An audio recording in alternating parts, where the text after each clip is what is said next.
Hello, bienvenue dans cette série de vidéos 40 jours avec le Christ ressuscité. Un petit défi qu'on peut se lancer entre Pâques et l'Ascension, il y a 40 jours. 40 jours pour lire la Bible, lire tous les textes de Jésus-Christ après sa résurrection. Je vous encourage à vivre ces 40 jours entre Pâques et l'Ascension, pas juste dans l'attente de la prochaine fête chrétienne, qui est l'Ascension, mais d'être stimulé dans la foi avec le Christ ressuscité. Et cette première vidéo va porter sur Matthieu 28, de 1 à 4. Je vais vous le lire. Après le sabbat, comme le jour commençait à poindre le dimanche matin, Marie de Magdala et l'autre Marie se mirent en chemin pour aller voir la tombe. Tout à coup, voici qu'il y eut un tremblement de terre. Un ange du Seigneur descendu du ciel s'approcha de la tombe, roula la pierre de côté et s'assit sur elle. Il avait l'apparence de l'éclair, et ses vêtements étaient aussi blancs que la neige. Les gardes furent saisis d'épouvante, ils se mirent à trembler et devinrent comme morts. Voilà un texte intéressant, un texte assez incroyable dans l'intervention de Dieu. Autant on voit qu'il commence très simplement avec deux femmes qui se rendent au tombeau et voilà, juste constater la mort de Jésus, embaumer son corps, peut-être selon les textes de Luc, de Marc, et puis tout d'un coup, alors qu'elles sont en chemin, il y a un tremblement de terre. Donc on voit que Dieu intervient puissamment. C'est pas juste Jésus qui ressuscite et qui passe au travers de la pierre, comme il aurait très bien pu le faire, mais Dieu envoie un ange. Et qu'est-ce qu'il fait? Il va rouler la pierre de côté. Alors que cette pierre avait été scellée par les responsables juifs, par les chefs religieux, alors qu'elle avait été comme fermée à clé, dans l'impossibilité d'être ouverte, Dieu vient déplacer cette impossibilité et il va même s'asseoir dessus, ce qui pourrait être un geste un petit peu irrespectueux, mais en même temps, s'asseoir sur quelque chose, c'est aussi un signe de victoire. S'asseoir sur son ennemi, c'est vraiment dire qu'on a la victoire totale. Et on voit que l'ange vient s'asseoir là, et les gardes romains eux-mêmes qui tremblent, ont peur et tombent par terre comme morts. Et les soldats romains, c'était pas n'importe qui, d'autant plus à Jérusalem.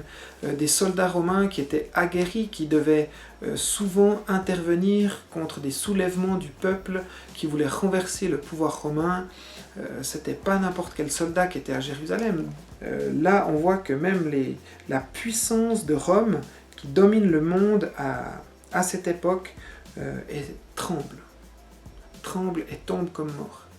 Dans ce passage, on peut voir plusieurs éléments qui peuvent nous parler de nous, et peut-être qui nous permettent de répondre, mais qu'est-ce que ce texte veut dire pour moi aujourd'hui, et qu'est-ce que je peux mettre en pratique? Alors premièrement, cette tombe, elle signifie la mort. Et peut-être que parfois, il y a des endroits dans nos vies où les choses sont mortes, peut-être qu'on avait l'espoir que des choses fonctionnent. Par exemple, on a eu des enfants et peut-être que l'éducation s'est mal passée, peut-être qu'on se dit qu'avec nos enfants, c'est un peu fini quoi. On aurait pu faire mieux, on aurait dû faire mieux, et c'est un peu comme un lieu de mort. Ou par exemple, une relation avec quelqu'un qui on espérait que ça se passe bien, qu'on avait peut-être des projets, des choses, je sais pas, de l'amitié ou d'autres choses, tout d'un coup qui meurt. Ou on peut imaginer peut-être un poste de travail ou plusieurs choses comme ça qui peuvent nous faire penser à la mort, ou une espérance personnelle de réussir, d'accomplir quelque chose qui tombe comme mort. Et alors que ces femmes s'approchent pour constater la mort, nous aussi parfois on reconstate dans certains endroits de nos vies que les choses sont vraiment mortes. Voilà. Mais à ce moment-là, Dieu intervient. Et Dieu n'a pas peur de ces endroits de mort. Dieu s'en approche. L'ange s'approche de la tombe. De même, Dieu veut s'approcher de ces endroits qui sont morts chez nous. Et Dieu vient rouler la pierre. De même, Dieu veut venir déplacer les impossibilités. Et c'est vrai que cette pierre, elle signifie que on veut garder la mort là où elle est. Et d'autant plus, cette pierre, elle signifie que les chefs religieux ont vraiment fermé les choses. Et parfois pour des raisons religieuses, des raisons X ou Y, de certains principes religieux, on peut fermer des situations. On dit, mais non, de toute façon, j'ai désobéi à Dieu, de toute façon, j'ai pas fait ça qui était correct, de toute façon, j'ai manqué ci, j'ai raté ça. Devant Dieu, ce sera pas possible. Et il y a comme cette impossibilité qui vient se mettre. Et bien là-dedans, Dieu, il veut nous dire qu'il veut enlever ces impossibilités et qui vient même montrer sa victoire, s'asseoir pour montrer sa victoire totale sur ces systèmes religieux, sur la puissance religieuse. Et parfois, face à certaines situations, on a comme mis des gardes devant une tombe, devant ces endroits de mort. Par exemple, on s'est dit, à cette personne, jamais je lui pardonnerai. Jamais, jamais. Ou par exemple, avec peut-être dans l'éducation, on se dit, mais plus jamais je vais essayer. Plus jamais j'essayerai de faire que les choses changent. Pour mon fils, pour ma fille, ou comme ça. On met un peu des gardes pour se protéger. Et bien Dieu, là aussi, là-dedans, veut nous dire que oui, c'est possible, que grâce à sa puissance, à lui, Dieu peut changer les choses. Et quand c'est le temps de Dieu, quand c'est le moment de Dieu, eh bien Dieu intervient. Là, Jésus a dit, après 3 jours, je ressusciterai. Et là, après 3 jours, c'était le temps de Dieu pour que ça se passe. Ni avant, ni après. Alors, avec ce texte, j'aimerais qu'on puisse, c'est vrai, remettre nos vies entre les mains de Dieu. Peut-être que la prochaine fois qu'on s'approchera ou qu'on pensera à un endroit de mort, ou là où il y a eu la mort, qu'on puisse se souvenir de la résurrection de Jésus et se souvenir que des impossibilités, Dieu est capable de les déplacer. Peut-être que ce n'est pas tout de suite. Jésus-Christ a dû passer par la mort, 3 jours dans la mort, et ensuite il y a eu la résurrection. Mais je pense qu'il y a des endroits dans nos vies qui sont morts, où Dieu veut intervenir. Peut-être pas tout en même temps. Mais j'aimerais qu'on puisse prendre un temps pour écouter Dieu.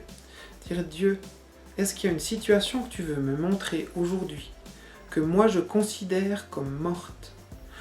Une situation où moi j'ai roulé une pierre devant, et que j'ai même peut-être scellé, fermé à clé à cause de raisons religieuses, raisons qui ont l'apparence chrétienne, mais qui au fond sont juste un système religieux de je dois ou je dois pas, ou j'aurais dû faire ou j'aurais dû pas faire. Et puis peut-être que j'ai placé des gardes devant, dans le sens que jamais, pour être sûr que ça ne se repasse jamais, j'y fasse des promesses, comme le non-pardon, comme de jamais me rapprocher de telle ou telle personne. Ou de jamais me laisser avoir peut-être de nouveau dans mes émotions, et du coup je deviens quelqu'un de froid. Dans ces endroits-là, qu'on puisse écouter Dieu et dire, Seigneur, s'il y a un endroit où tu veux intervenir, fais-le et montre-le-moi.